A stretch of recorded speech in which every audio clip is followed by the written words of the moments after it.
بسم اللہ الرحمن الرحیم۔ حضرت ابو سعید خدری رضی اللہ عنہ فرماتے ہیں کہ نبی اکرم صلی اللہ علیہ وسلم نے فرمایا، کیا میں تمہیں ایسی چیز نہ بتلاؤں جس کے ذریعے اللہ تعالی گناہوں کو معاف فرماتے ہیں اور نیکیوں میں اضافہ فرماتے ہیں؟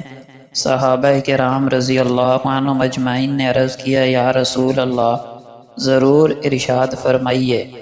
آپ صلی اللہ علیہ وسلم نے فرمایا، طبیعت کی ناگواری کے باوجود مثلاً سردی کے موسم میں اچھی طرح وضو کرنا، مسجد کی طرف کثرت سے قدم اٹھانا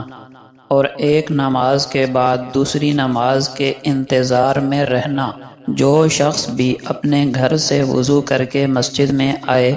اور مسلمانوں کے ساتھ باجماعت نماز پڑھے اور پھر اس کے بعد والی نماز کے انتظار میں بیٹھ جائے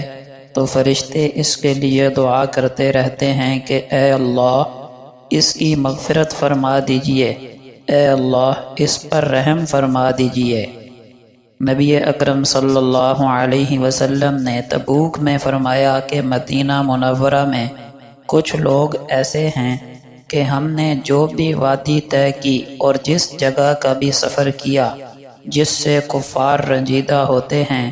اور جو بھی خرچ کیا یا ہمیں بھوک لگی تو مدینہ میں ہونے کے باوجود ان چیزوں میں وہ ہمارے ساتھ شریک ہیں۔ عرض کی گئی، یا رسول اللہ، یہ کس وجہ سے ہے؟ آپ صلی اللہ علیہ وسلم نے فرمایا، وہ کسی عذر کی وجہ سے ہمارے ساتھ نہ آ سکے اور اچھی نیت کی بنا پر ثواب میں ہمارے ساتھ شریک ہیں۔ اس سے معلوم ہوا کہ اگر کسی نیکی کے لیے انسان کی نیت اور ارادہ مضبوط ہو لیکن کسی عذر کی وجہ سے انجام نہ دے سکے،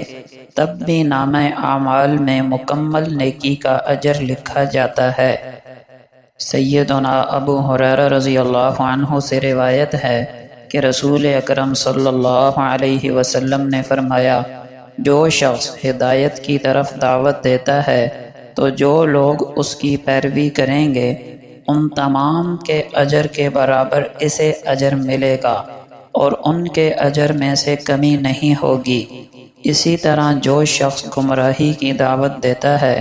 تو اس کی اتباع کرنے والوں کے گناہ کے برابر اسے بھی گناہ ملے گا اور ان کے گناہوں میں کمی نہیں ہوگی، یعنی انہیں اپنے کامل گناہ کی سزا ملے گی۔ حضرت ابو قتادہ رضی اللہ عنہ بیان کرتے ہیں کہ رسول اللہ صلی اللہ علیہ وسلم نے فرمایا، اچھے خواب اللہ کی طرف سے ہیں اور برے خواب شیطان کی طرف سے ہیں۔ جب تم میں سے کوئی پسندیدہ چیز دیکھے تو وہ اس کا اظہار اسی سے کرے جسے وہ پسند کرتا ہے، اور اگر کوئی ناپسندیدہ خواب دیکھے تو وہ اس کے شر سے اور شیطان کے شر سے اللہ کی پناہ طلب کرے اور 3 بار اپنی بائیں جانب تھتکارے اور اس کے متعلق کسی سے بات نہ کرے، اس طرح وہ خواب اس کے لیے مضر نہیں ہوگا۔ رسول اللہ صلی اللہ علیہ وسلم کا فرمان ہے، خوشحالی میں اللہ کو یاد رکھو، وہ تنگ دستی میں تم پر خاص توجہ فرمائے گا۔ حضرت ابو درداء رضی اللہ عنہ بیان کرتے ہیں کہ رسول اللہ صلی اللہ علیہ وسلم نے فرمایا، یقیناً رزق بندے کو اس طرح تلاش کرتا ہے جس طرح اس کی موت اسے تلاش کرتی ہے۔ سیدہ عائشہ صدیقہ رضی اللہ عنہا فرماتی ہیں کہ رسول اللہ صلی اللہ علیہ وسلم جب بیمار پڑتے تو اپنے اوپر معوذتین یعنی سورہ فلق اور سورہ ناس پڑھ کر دم کر لیا کرتے تھے اور اپنے جسم پر اپنے ہاتھ پھیر لیا کرتے تھے۔ پھر جب وہ مرض آپ کو لاحق ہوا جس میں آپ کی وفات ہوئی تو میں معوذتین پڑھ کر آپ پر دم کیا کرتی تھی اور ہاتھ پر دم کر کے حضور اکرم صلی اللہ علیہ وسلم کے جسم پر پھیرا کرتی تھی۔ آپ صلی اللہ علیہ وسلم کا فرمان ہے، جس شخص کا مقصد صرف دنیا حاصل کرنا ہو اللہ تعالیٰ اس کے کام بکھیر دیتا ہے اور محتاجی کو اس کی آنکھوں کے سامنے کر دیتا ہے، اور اسے دنیا سے صرف اتنا ہی ملتا ہے جتنا اس کے مقدر میں لکھا جا چکا ہے،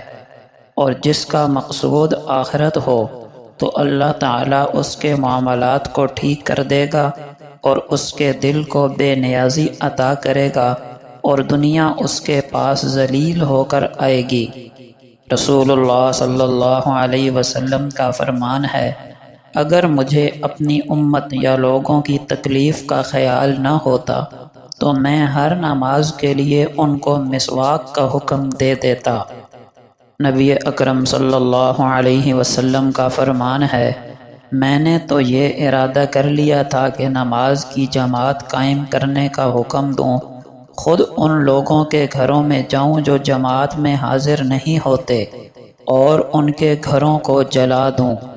حضرت عبداللہ ابن مسعود رضی اللہ عنہ سے روایت ہے، اللہ تعالی مال اس شخص کو بھی دیتا ہے جس سے اللہ محبت کرتا ہے، اور اس شخص کو بھی دیتا ہے جس سے اللہ محبت نہیں کرتا، لیکن ایمان کی دولت صرف اسی شخص کو دیتا ہے جس سے اللہ محبت کرتا ہے۔ سو جب اللہ تعالیٰ کسی بندے سے محبت کرتا ہے تو اس کو ایمان کی دولت عطا فرما دیتا ہے۔ رسول اللہ صلی اللہ علیہ وسلم کا پاک ارشاد ہے، یقیناً بندہ حالت سجدہ میں اپنے رب سے بہت زیادہ قریب ہوتا ہے۔ جان لو کہ جب بھی تم اللہ کے لیے ایک سجدہ کرو گے تو وہ ایک درجہ بلند کرے گا اور اس سجدے کی وجہ سے ایک گناہ مٹا دے گا۔ آپس کی عداوت اور بغض سے بچو، کیونکہ یہ تباہ کن چیز ہے کہ دین کو تباہ کر دیتی ہے۔ بہتر انسان وہ ہے جس کو لمبی عمر عطا ہو اور اچھے اعمال نصیب ہوں۔ مسلمانوں کا سب سے برا گھر وہ ہے جس میں کوئی یتیم ہو اور اس کے ساتھ برا سلوک کیا جاتا ہو۔ مسلمانوں کا سب سے اچھا گھر وہ ہے جس میں کوئی یتیم ہو اور اس کے ساتھ اچھا سلوک کیا جاتا ہو۔ اپنے ہاتھ کی کمائی سے بہتر کھانا کسی نے نہیں کھایا۔